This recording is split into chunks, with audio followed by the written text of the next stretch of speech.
Tonight I would like to talk, sort of continue on the same track that we have been going on since I've arrived, trying to explain in somewhat more depth some of the concepts and ideas that may have been tossed around in teachings or that you may have heard but not quite come to understand, firstly. And then secondly, for those of us who are playing music, and for those of us that have been practicing for some time, maybe these teachings hopefully will give you the tools by which you can practice more deeply. Because the depth at which one practices, that is to say, to avoid practicing in a superficial way where there is no mental or emotional investment, that's really not the ideal kind of practice. It's a little bit like maybe watching TV or listening to the radio or something like that, where you do it half a mind, you know, and the rest of the time, of course, the mind is involved with other things. And so we've all heard that we don't want that to happen, that we want the mind to be gentled and stilled, but yet we have a hard time understanding that really the key to that is the depth, the level, and the absorption with which we practice. That depth or that absorption is called the Dakini's breath. That is actually what makes one's practice relevant, delicious and sweet, meaningful and nourishing. And without that depth and that level of absorption, it's very difficult to practice in any way that is more profound than, say, recitation by rote. And so that's the effort that we want to make. And so in order to do that, I would like to explain things perhaps a little differently, perhaps a little more deeply than you may be used to. One of the things that I would like to mention is that in Tantrayana, Vajrayana, the same thing, on the path of Vajrayana, which is where we are now, you could say that the path has two eyes or two legs, maybe two supports. But another way to say that would be that the path can be distilled to its essential nature in two words, and that would be wisdom and compassion. In fact, many of the tankas, those are the paintings that are all around, traditional paintings, one sees in those tankas pictures of a female and male in union, two lamas as consorts in union. And of course, having ordinary minds and being used to billboards and stuff like that, we think, oh, what is this? But we shouldn't look at those pictures with an ordinary mind because they have a profound meaning. And the meaning of the union between lama and consort is the union of wisdom and compassion, or the union of emptiness and method.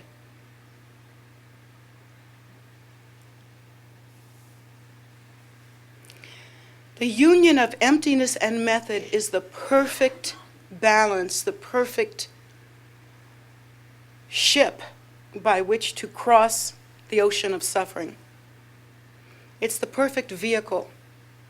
And of course, first we should understand, what does it mean? Emptiness and compassion, or rather, wisdom and compassion, or emptiness and method. What does it really mean? Well, the meaning is this. First of all, when it comes to wisdom, wisdom is something that you cannot arrive at by accumulating facts. Because facts are phenomenal, they are believed to be self-existing, they are part of samsara, even if they're very smart facts. even if they're PhD style facts, even if they're MD style. No matter how many facts you know, you can never accumulate wisdom through the accumulation of facts, or what we would call the accumulation of knowledge. It's not to say that the accumulation of knowledge is not necessary. If that were the case, then none of us would need training. We would simply sit and do our best at meditating. Of course, facts are necessary. It is necessary for us in our practice to understand how it is that the preceding lamas and excellent practitioners, how they accumulated merit and how they accumulated tremendous achievement. It's tremendously helpful to know facts, for instance, about the great lamas and the great saints and the Buddhas that have come in this time and in other times, in order to understand what it is about them, how they come to be, and in order to understand with our ordinary minds. In fact, to some degree, our ordinary minds do require satisfaction. And that's where Vajrayana is ideal, because Vajrayana gives us mental food. We have visualization, we have mantra recitation, we have the absorption in emptiness, and then the springing from emptiness as the deity, and then the Vajra confidence and the Vajra pride. It's busy work. And sometimes when people who are used to just sitting quietly and doing this or whatever it is they do, whenever they have that habit of just sitting quietly, and actually there is a part of Vajrayana Buddhism in which you do sitting meditation. But if students only have that experience, they come here and they say, well, my mind is not calm. I'm reciting all this stuff and I'm really stressed because I can hardly pronounce it. And the tunes, forget about it. And so there. And of course the response to that is that, well, really in Vajrayana, the task is not to calm the mind. The task is to awaken to the emptiness of all nature. To awaken to emptiness, that is to perceive emptiness. In order to practice Vajrayana, for instance, there has to be some certain capacity that the student has, or some previous karma that now comes forward and comes to bear, or Vajrayana simply would not work.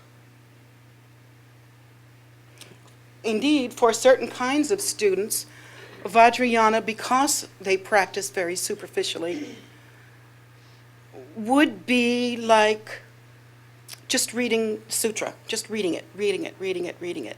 You may glean some information, but you will never accomplish any wisdom that way.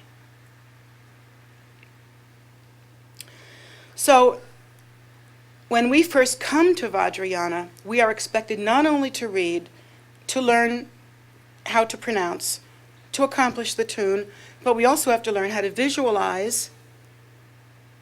We also have to learn how to allow the five senses to dissolve into the sphere of truth, which is emptiness.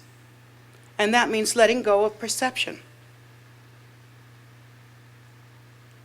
And that's the first step towards meditating on emptiness, or rather, as we do in Vajrayana, dissolving or realizing the essence of all nature to be empty, and then arising from that empty nature as the deity or as a wisdom being. This is basically the meat and bones of Vajrayana, is that generation of the wisdom being by first dissolving into emptiness.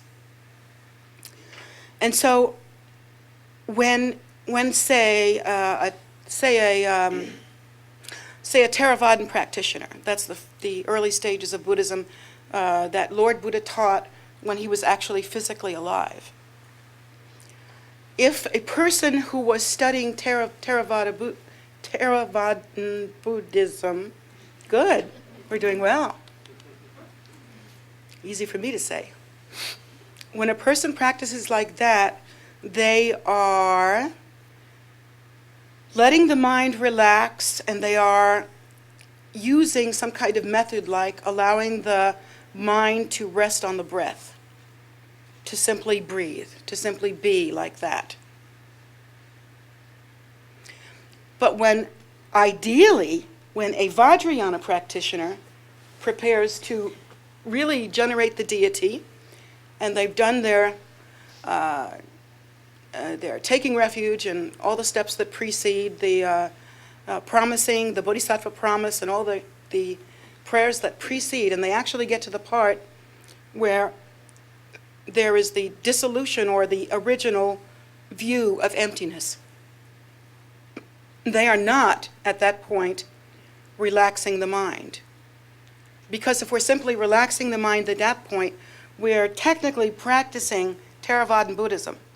It's a little different.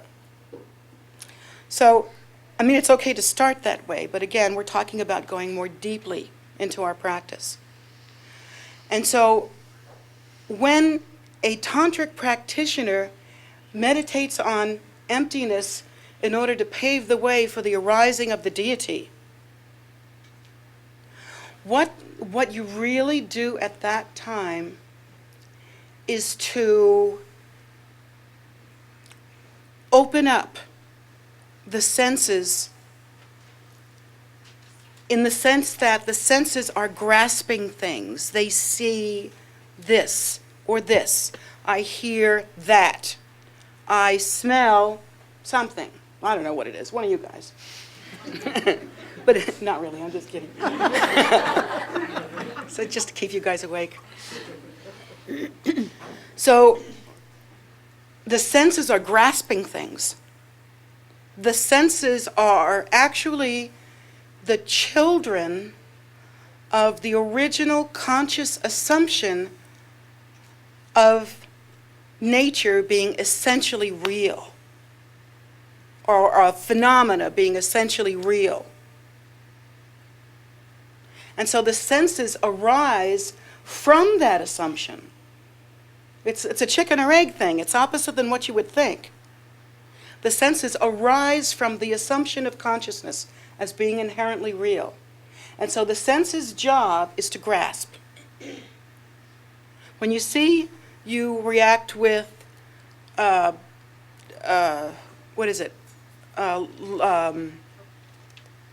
acceptance or rejection. I'm having trouble with words tonight. The exception, you have like an acceptance or rejection, or even a neutrality, which would be sort of a combination of both, or a decision not to do either. But there is that first knee-jerk reaction. And the same thing with all of our senses. We react to what we sense. The senses are really in order to keep us pacified in the belief that our lives are inherently real, that we are sitting on solid, that we are solid, we live in solid, and everything's okay. And that's what the senses are meant to do. They are meant to grasp on, in a way, and hold on to the time and space grid so that we can feel as though we are safe. Because we don't like that idea of emptiness. That's just troublesome. So when a tantric practitioner sits down to meditate, he has to take the senses and open them up. How can you do that? Can you visualize it? Well, you really have to go quietly in your practice and find out for yourself. It's very difficult for any teacher to tell you exactly how to let go of the senses or to let go of the attraction of the senses. Yes, we can give you pointers, but it comes down to the point really when you have to sit and you have to know your own mind. To know one's mind, we know how to deal with it. And it's like feeling our way around. Oh, we know we shouldn't go there because there's an object, and we know we should go there because it's okay. We're kind of feeling around.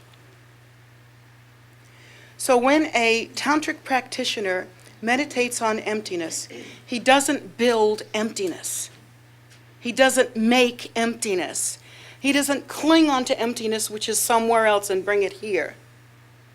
Instead, what the practitioner does is to simply allow the grasping to solid phenomena and solid self-nature to be appeased.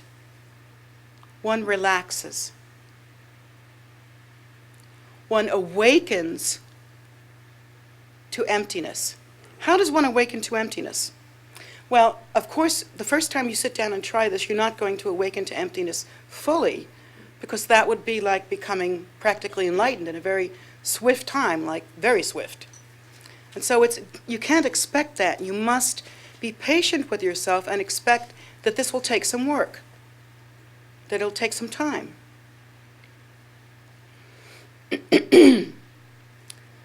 When one relaxes the grasping, the difference is, let me see. Okay, if you take a crystal and and sunlight comes through the crystal and is reflected and refracted, and you see a rainbow. The rainbow is the same nature as the light that came through the crystal. In a way, what you're going to do is, if you're seeing a red ray and a purple ray and a blue ray or whatever color you're seeing from this crystal, you're going to, with intention, go to the heart of that color, as though you were peeling away the colorness of it, almost reversing it, putting it back through the crystal and understanding its source, like that. I know that's a little chewy, so you have to chew on that for a little bit. But it is very much like that. It is assuming that to be a tantric practitioner, in fact, you must have assumed the nature of emptiness. And in one's practice, that is what you do. You assume the nature of emptiness. So you're relaxing the senses and the grasping, knowing that you don't visualize emptiness, because when you allow the relaxing and the grasping to go, emptiness is what is. It spontaneously arises. And even that's a joke, because here I am telling you it spontaneously arises. And of course it's not possible. Because once it's it, then it isn't empty. And yet I say to you that this is the trick of it. That the more deeply we go into our practice, and when we take that precious minute before we generate the deity to really allow the senses to unlock, to stop contriving, to cease to evaluate, to stop giving you the food that you use to react, to simply let go. And your assumption there, and that should be your first assumption, that separate from this grasping there is the nature of emptiness. That, in fact, if we can pacify this grasping, then the empty nature is visible or knowable in some way. When it comes to gathering wisdom and come to understanding the difference between wisdom and knowledge, knowledge would be all the facts that you absorb from your text or from reading or from your teacher or from, tapes that you might have heard, whatever, that allow you to accomplish that letting go of the senses. But the actual opening the senses and relaxing them so that, like in a hand, if my hand is like let's see, I don't know what we got here. If my hand is like this, it's around something. There, the shape is defined. And here in your meditation on emptiness, it's more like this. Didn't break. It's more like that, just, and the hand is open. And while the hand is open, if it were possible for us to truly do this in a profound way, okay, it would be like this. It's in the Guru Yoga generation stage, in the shower of blessings. His great bliss flashes in the fundamental space of the 5 lights. That's it. If you could really read and understand that line, that would be so good. His great bliss flashes in the fundamental space of the 5 lights. Well, what are the 5 lights? They are the senses. While we are considering them solid, we can name them and describe them. But it says here, the fundamental space of the 5 lights. So the senses become fundamental space. Don't become, are fundamental space. And the trick is that when we are not grasping and reacting, the natural state of bliss arises. And so here they're talking about Guru Rinpoche, and they're saying his great bliss flashes in the fundamental space of the 5 lights. Such renunciation of the grasping of phenomena is implied in that line. Such renunciation, such accomplishment, and true understanding of what the 5 senses are. Because like the light coming through the crystal, they all arise from the fundamental bliss that is our uncontrived primordial nature.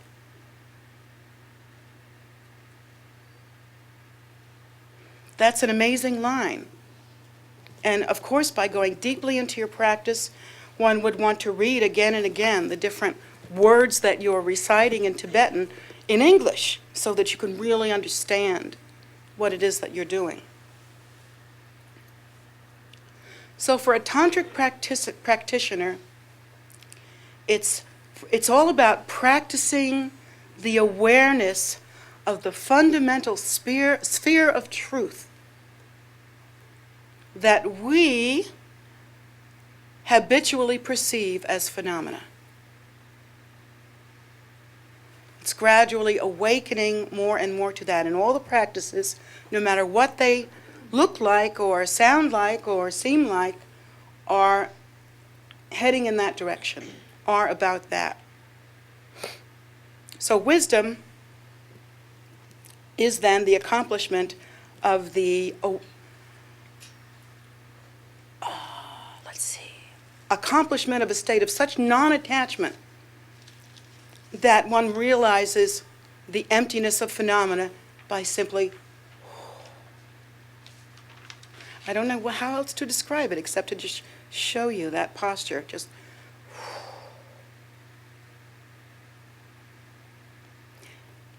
because the same as your touch is bliss. The same as your smell is bliss. The same as your tongue is bliss. How has it happened then that we're so darned uncomfortable? How has it happened then, according to the Buddha's teachings, that so many sentient beings are revolving so helplessly in samsara, so lost, so unable to understand how to understand or how to awaken or even how to live virtuously so that in the future they'll be happy?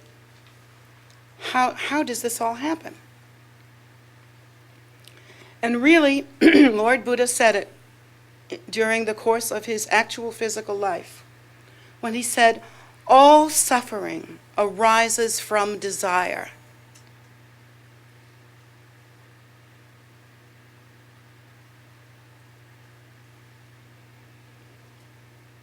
So while you can say that the fundamental space of the 5 lights is the same as the 5 primordial dakinis, they are activity, not separate from the Buddha nature. And yet these 5 senses hold on to us. Well, we think they do, although we did create them. But they, with their grasping nature, they cause us, because we have this strong habitual tendency, to constantly react and act really neurotically because we don't understand. To be neurotic is to not understand the situation and to act inappropriately, repetitively. That's pretty much us. We do not understand the emptiness of self-nature, and so we constantly act differently. So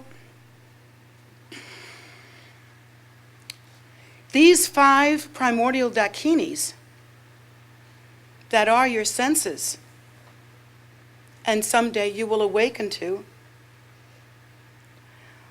are now, because we are clinging, because we have not renounced, because we believe in phenomena and we believe in the solidity of everything, and because we are really revolving in dualism, we would have to consider them like 5 nasty whores. Because they trick us, they seduce us. They say to us, come and play with me and I will give you anything. And when's the last time you got anything good from a skanky whore?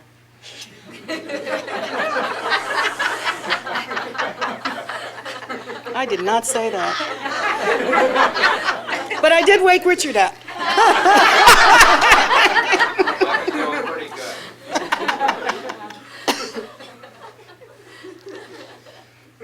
No, you know, if you sit up front, you're going to get it. You know that. I'm just told to sit. Okay. You're still going to get it.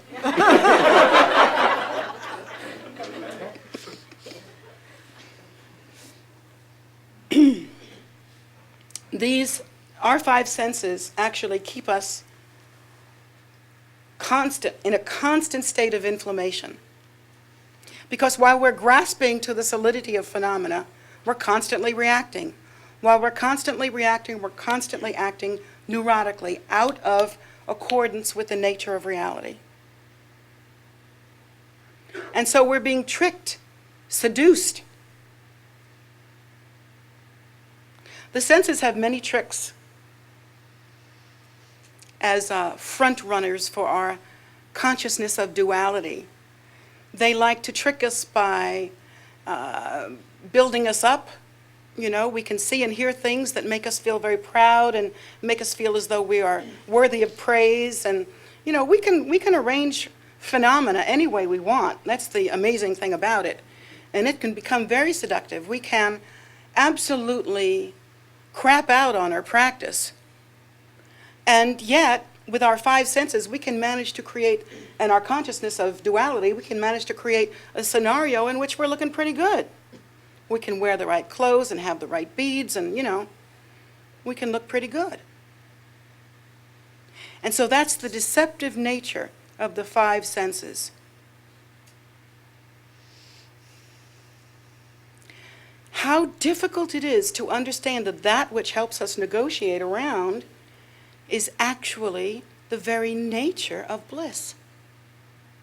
How to understand that the very clinging that we do so tightly that prevents us from awakening to the primordial wisdom state. How to understand that that's the very, that the opposite side of that very clinging is liberation. Well, that's wisdom, and that is the kind of wisdom that we strive for as we practice. We see ourselves in a dualistic way. We have very concrete roles as to how that dualism plays out in the way that we procreate, in the way that we die, in the way that we're born. We have very exacting ways in which it plays out because of our belief systems, because of the system of duality. And we've had a long time to work out the kinks. So when we believe in physical reality as being essentially real, we can find all kinds of facts and information and people who will agree with us. And if you wish to avoid awakening to the primordial state, you'll have lots of friends. Because most everyone is locked into that confusion of the five senses. Like a dream. We know how it is when we're in a dream. We may, on some level, understand it's a dreamlike state, but the emotions are so strong. It just pulls us into it. A dream can be very sensual. It can be very alluring. It can be very stimulating in that you've had maybe dreams with interesting things that happen and interesting colors or something. But we've had all kinds of dreams, so we've had all kinds of phenomena as well. And the same lack of clarity, i.e. sleepiness, that keeps us from awaking promptly out of a dream that we want to awaken out of, that is the same heaviness, dualistic nature, clinging to phenomena that we have here that prevents us from popping into something else, which would be awakening, real awakening. And so when we practice, we have to know ourselves well enough to know what our particular problems are. You know, whether it's clinging is really the thing to me, or whether it's infatuation with my own brain. That's a big one. Oh, we love that one. Infatuation with my own brain keeps me from awakening to emptiness. But anyway, that's a terrible obstacle. That's a mean one. Oh boy. Because when you are getting ready to generate the deity, you cannot even allow the deity to arise naturally as it does from the wisdom of emptiness, or the wisdom that is emptiness, because your brain has a better idea. And that's unfortunate, because it is that wisdom that we need. We're not, here in tantric practice, particularly with the Nyingma tradition, we are considered the ancient ones, the oldest. And they say, how many Nyingmas does it take to change a light bulb? Well, none. We all meditate in the dark.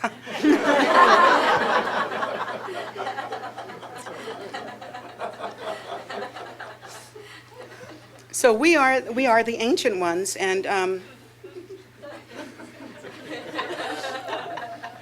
we like to meditate in the dark. So in Vajrayana, what is the most precious capacity is that capacity to simply let go the thoughts, the conceptualization, the products of the five senses. You know, all the conceptual proliferations that we built around what we sensed. It is letting go of that. It is opening the senses to allow the view. And that is the wisdom that we really work on, that becomes the very foundation for any accomplishment that we have on the path. That's the foundation for it. When we are in love with our own minds, which is a lonely way to go, I have to tell you. When you are in love with your own mind, you can't you can't believe that you're supposed to substitute anything for that stuff in your head, because it's so phenomenal. It's so impressive. It's amazing what you can do with neuroses. I mean, unbelievable. When you really believe in phenomena like a child, you can build it like blocks and do anything. But that accumulation of knowledge is practically worthless on the Vajrayana path when it comes to actual accomplishment. Sure, you need to learn a lot in order to get to the point where you're practicing. And so we do have to accumulate some knowledge. But when you really want to accomplish, it's wisdom you must accomplish. And that wisdom is pure perception, the view. Letting go of ego clinging, opening up the grasping of the five senses, allowing oneself to view the emptiness of space.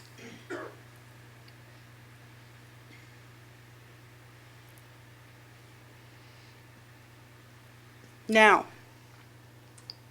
so what about the other leg or the other eye of Vajrayana, which I said was compassion or method?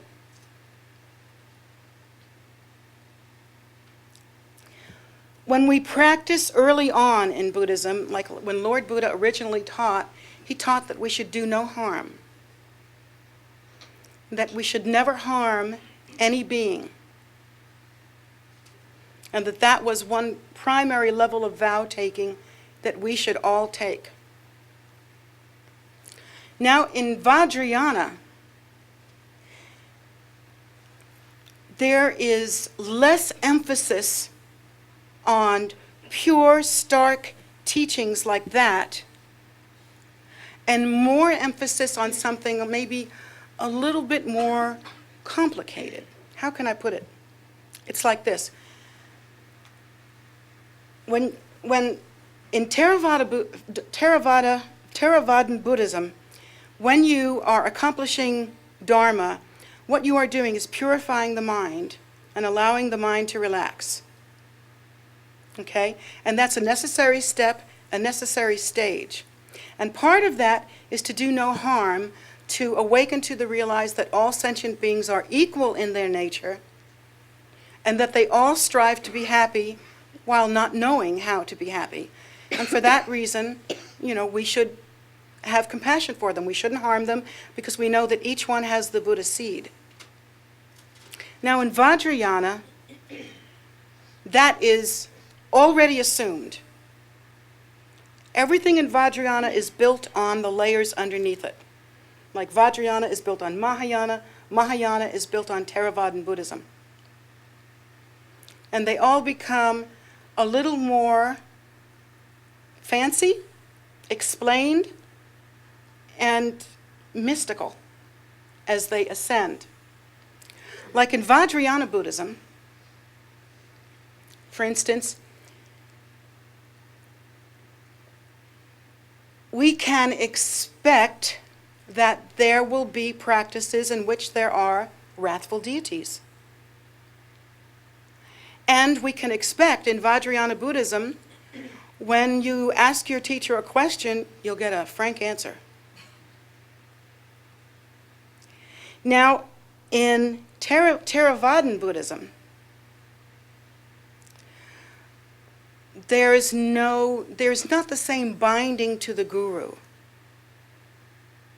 Your teacher is more like a companion on the path, who can, a teaching monk, let's say, can point and said, this, accomplish this, do that, and guide you and have encouraging words for you along the path. Whereas in Vajrayana, for the same reason that we accomplish wrathful practice, we sometimes have wrathful teachers. And we think to ourselves, how can that be? I thought Buddhism was the peaceful religion. I thought you guys didn't fight. Well, we don't. That's not what is happening here. When in Vajrayana Buddhism, the assumption is of the emptiness of all nature and the emptiness of dualistic existence. Therefore, I cannot find where I end and you begin. Who are you that you are different than I am? It's not possible. Simply because of the clothing you put on, the face you put on, simply because of the ideas that you have about self-nature being inherently real? Should I accept that? No. And therefore, in Vajrayana, we have very active kinds of practices. We have Vajrakalaya, who's like a pointy purba on the bottom, and he's tough guy, you know. And you practice Vajrayana, you generate Vajrakalaya when you want to remove obstacles. And Vajrakalaya can look very fierce. In one visualization, in his two hands, he's holding a purba, pointed knife, just like himself, and he's rolling it around, and he's looking really wrathful, yeah. And he's got all his wrathful clothes on, and he's got like sometimes tiger skins and elephant skins and human skins and all kinds of, and you think, whoa, what is that? I don't know about this religion. And that's because originally, like in the early stages of Buddhism, in Theravadan Buddhism, you want to relax the mind and purify the mind, do no harm, and the accomplishment is more self-oriented. Now, in Mahayana and particularly in Vajrayana, we already assume that all phenomena is empty of self-nature. We already assume the truth of the unsurpassed primordial view. We already assume that all beings are essentially the same taste in their nature. We assume that. And yet we cannot assume that there is no phenomenal reality because we seem to find ourselves in it. And you can't go into a state of denial about it because, well, we could prove you wrong. I could just stick a pin in your foot and, boy, that'd show you. We find ourselves in phenomenal reality. We see the sufferings of the physical dimension, particularly the human dimension, which is like old age, sickness, and death. We see all these things. And so while we understand on some level the emptiness of phenomenal nature, and yet have not accomplished enough to be able to hold the sphere of truth so smoothly that there are never obstacles. So in that case, we practice the wrathful deities. The wrathful deities are active in phenomena, and yet we assume their nature to be the same as the Buddhas, the same as our root teacher. And eventually, let's say if one were to accomplish Vajrakalaya as his or her root deity, eventually we would understand our nature as Vajrakalaya. And in fact, when we say that, well, the Buddha is the awakening, the Dharma is the method, enlightenment is the result. We can also say that the Dakinis are the activity of the Buddhas, and we can say that the protectors and wrathful deities are the active expansion of the nature and of realization. And we're practicing all these deities, and they're all arising from emptiness, and they all dissolve into emptiness.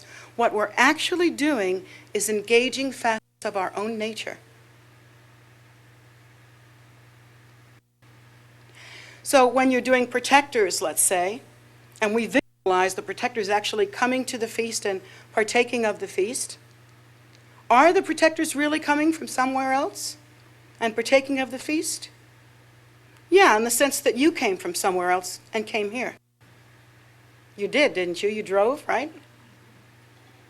So in that sense, the protectors are coming, but are we also invoking that element of our nature that is the Dharma protector? Are we awakening to that very active, seemingly aggressive, very dynamic, very mobile element of the Buddha nature? That's what's happening. In the same way that you drove here, yet you are Buddha. They come here, yet they are you. Yet they are your nature, I should say. And so in Vajrayana, we are gradually waking up by knowing the nature of emptiness, then visualizing the seed syllable, which we understand to be some kind of primordial or primal display of the empty wisdom state. And then the deity with Vajra pride, with the hand implements and the attitude and the qualities. This is the display, the true display of our nature. So when you practice generating the deity, you should not be thinking of cartoons. You know, like here's the deity in front of me, everybody's amassed, all the clouds, blah, blah, blah, boo, boo, boo. It's not like that. You don't visualize like that. It's a deep thing and it comes from within. You realize that active Vajrakalaya, let's say, who's ready to cut through obstacles, or maybe Manjushri, the great sword carrier, the Buddha with the sword, cutting through the darkness of ignorance, eventually we come to understand that this is our nature.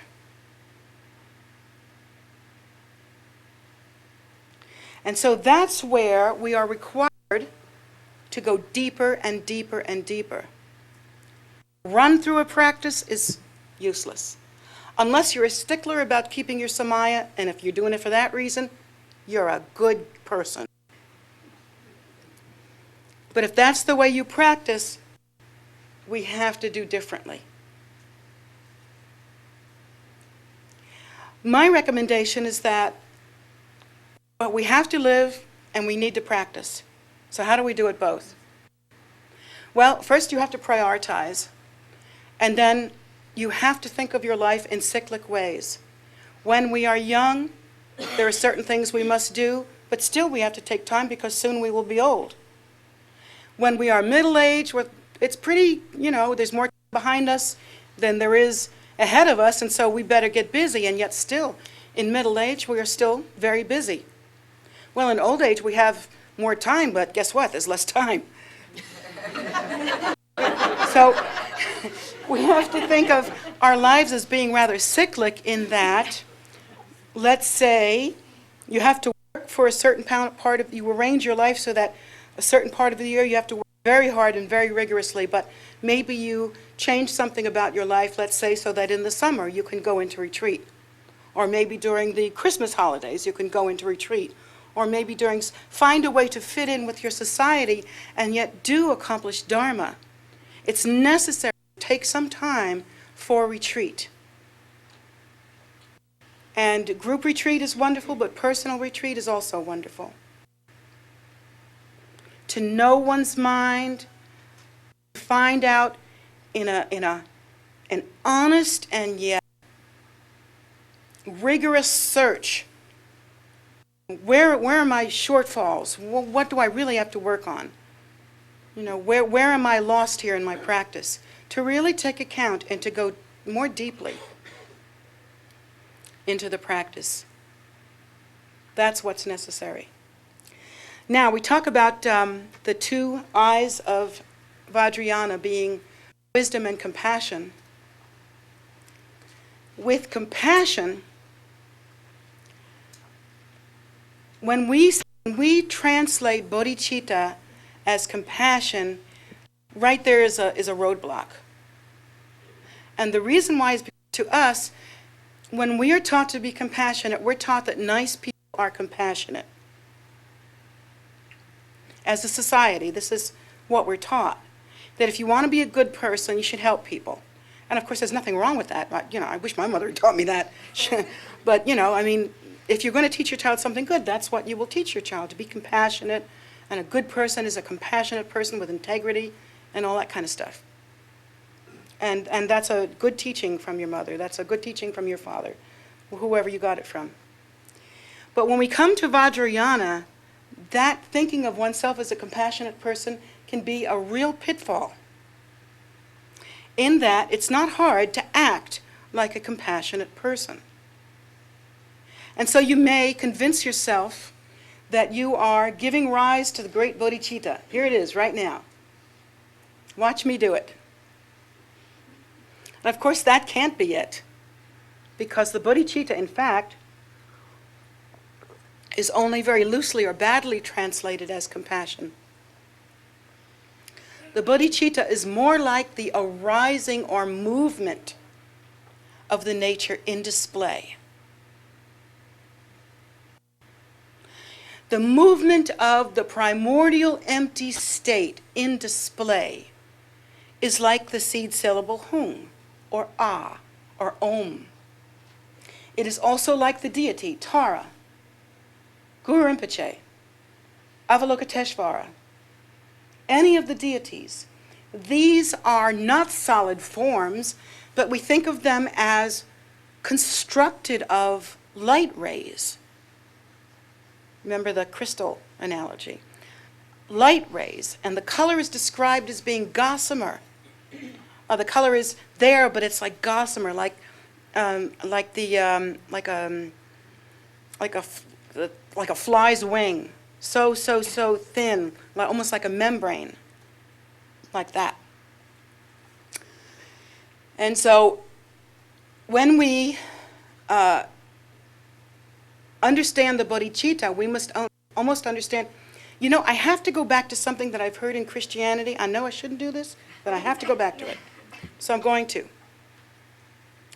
What did they say Jesus was in some of the teachings? The Word of God.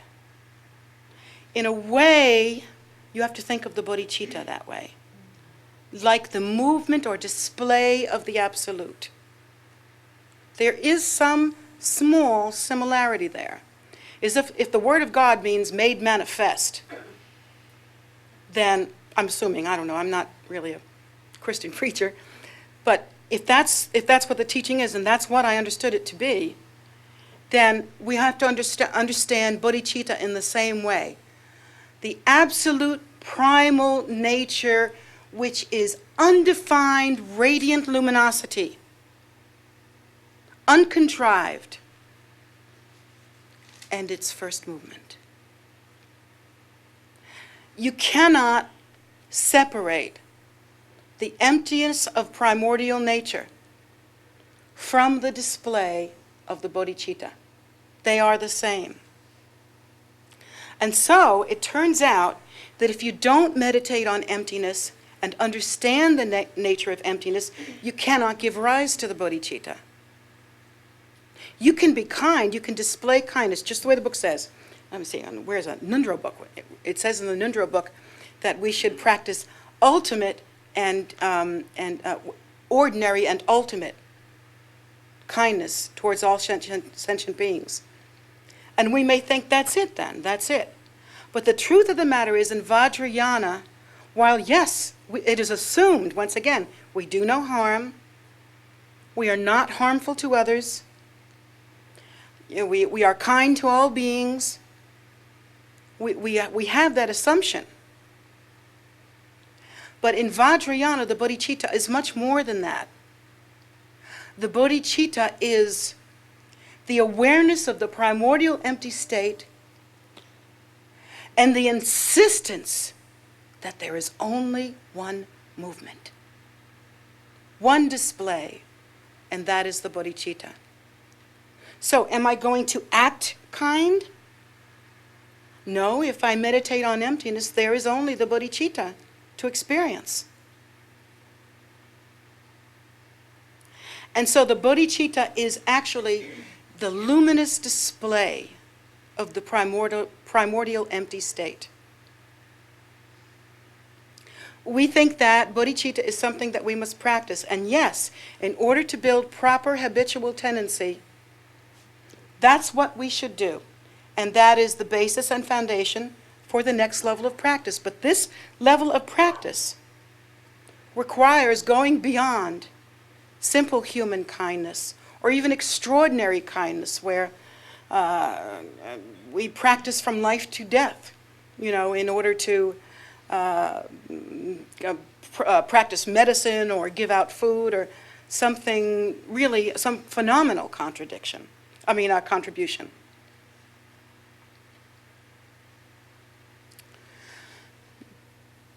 But here, in the Vajrayana path, we must understand that you cannot create the bodhicitta. You cannot establish it, nor can you tear it down or destroy it. All you can do is deny that you are that. And you can do that from now till kingdom come, whenever that is. But you cannot deny the understanding that when we see, again, this fundamental picture we see again and again and again in Vajrayana of the Lama and consort in union. This is emptiness and method, emptiness and compassion. Inseparable. Functional as one.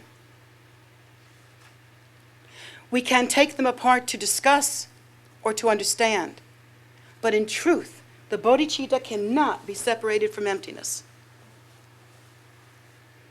And the true awakening to the bodhicitta comes from the fundamental view of understanding the emptiness of all nature.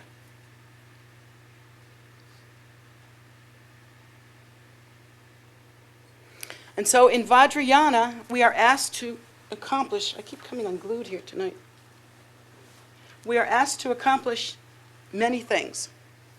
One thing we are asked to accomplish is, of course, the realization of emptiness, the understanding of emptiness. We are asked to understand the arising of compassion as being consistent with the understanding of emptiness. And what we can't do is change that or build it or control it or anything by simply letting go of the idea of duality. The display of truth must surely arise, and that display is the bodhicitta. As a Vajrayana practitioner, we are willing to become super active, and so we're not shy about practicing those wrathful deities. We're not afraid of that. Maybe as a practitioner we think we should be harmonious in our nature at all times, and very passive and perhaps anemic, and then our eyes should be rolled ever skyward. But in Vajrayana, this is not the way.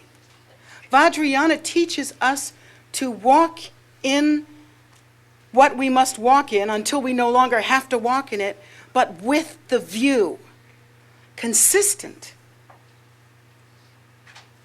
The view being based on the understanding of emptiness. By that basis, it's easy to understand that when we meet the guru, let's say, in physical existence, then we can understand, yes, that is the arisal of the bodhicitta. That is the arising of bodhicitta projected into physical phenomena. But even there, we practice to increase our devotion and to habituate ourselves towards really utilizing the guru to the best of our ability.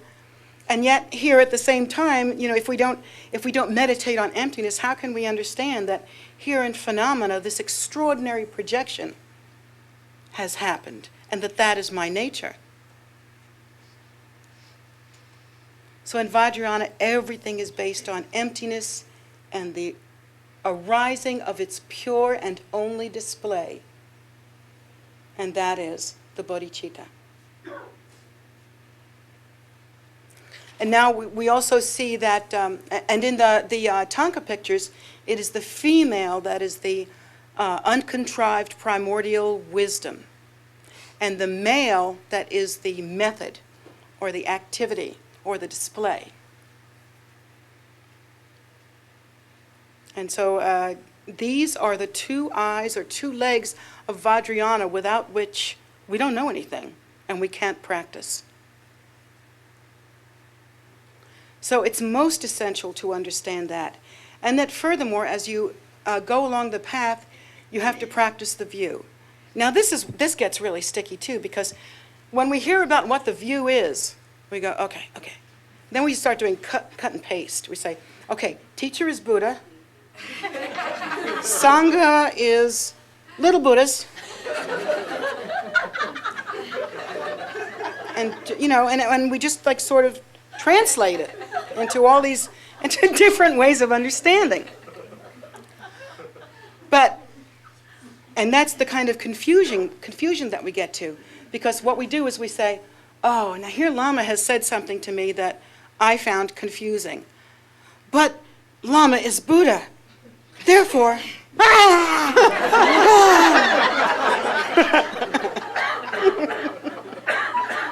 I'm so depressed. I'm so stressed. It's horrible. And then we get all neurotic and we start hating ourselves, and then we start hating other people, and you know where it goes.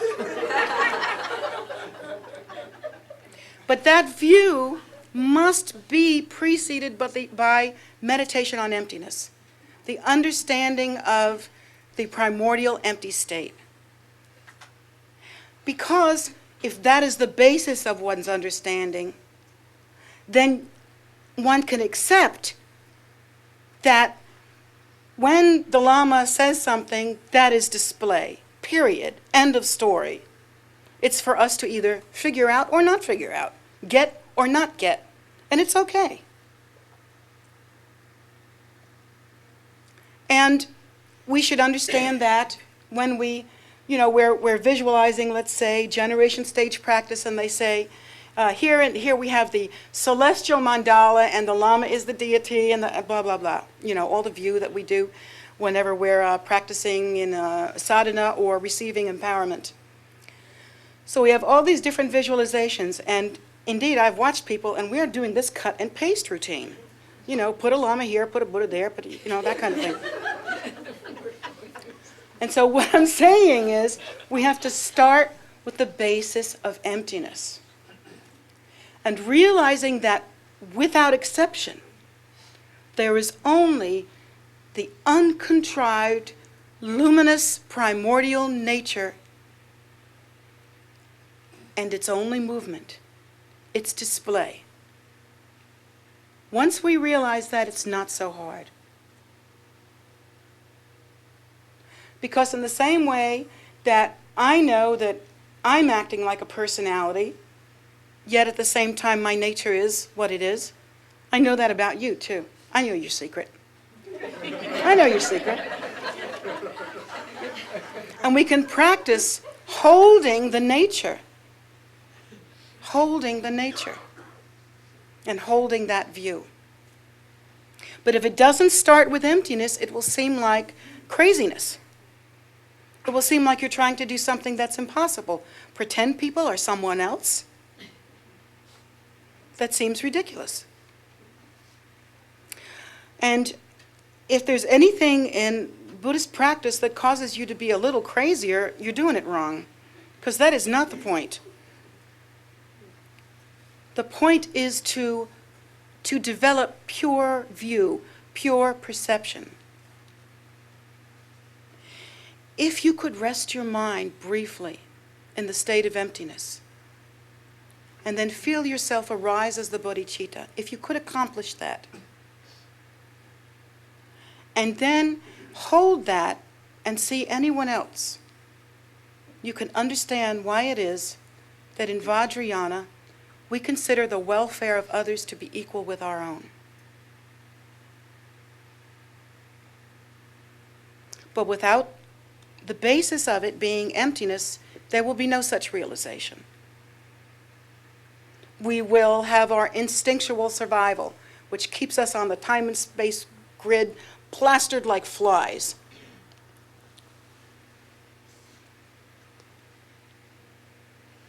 But when we, again, start with emptiness and realize the nature deeply, then we can begin to realize and have the view, and I see you as being that which is holy. I recognize myself in you. Oh, self, don't you hate that word? I recognize the bodhicitta in you. I see that. I see that you don't see it. But I see that. And this is how we have to practice. You build on one understanding, and then another one, and another one. In a way, the wisdom opens up like a flower.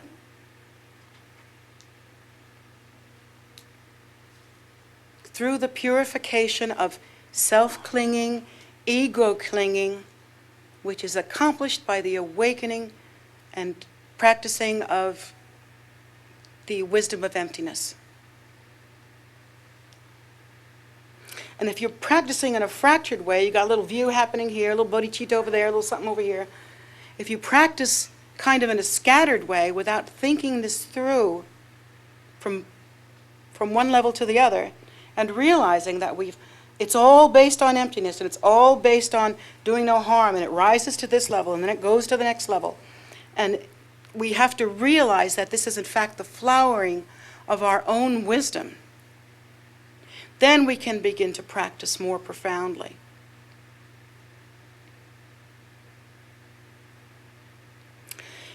At first, Lord Buddha taught us all sentient beings are equal, and they are all suffering, and they all equally wish to be happy. And that was the first basis for compassion. Because this is how we were taught. Lord Buddha said, we are the same, we are the same. This is the same nature.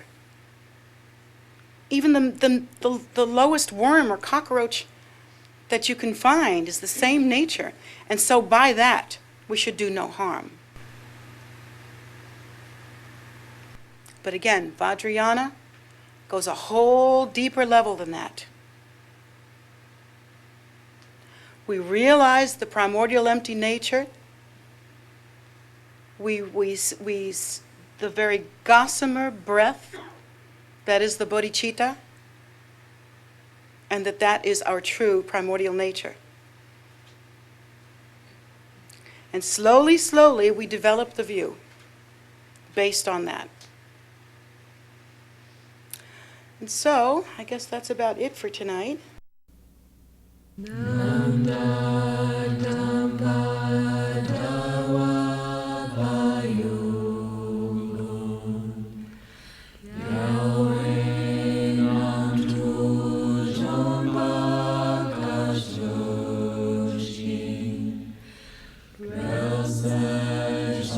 To